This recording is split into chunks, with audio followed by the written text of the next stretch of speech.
Hey guys, welcome back to a quick little video. My name is Zach. I'm with Zach's Auto Detailing in Springfield, Tennessee. And I just want to show you a quick pro tip for any detailers that are trying to get their efficiency done a lot better than what they are at. When I first started detailing, I was doing 4-hour, 5-hour details, and this one method changed my detail and cut it in half. And that is simply as this. Let me show you. And that's simply as using this. It's called Suds Labs, and you can get it from Walmart. You can get these also off of Amazon or anywhere else, maybe Rag Company. But this is literally microfiber made to clean your plastics.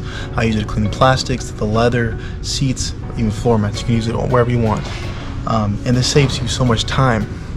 The time it takes to just clean the whole door is basically cut in half compared to when you use a brush or anything like that. And I found that out to be true. I used to do 40-hour details, and it takes 4 hours or 5 hours, and literally cut in half. I could do a whole car in 2 hours just using this little guy. And so if you're a detailer trying to get faster and getting better results, again, this is the way to do it. You get better results, same results as you might have been doing 4 or 5 hours, but cut in half. So again, there's a pro tip today.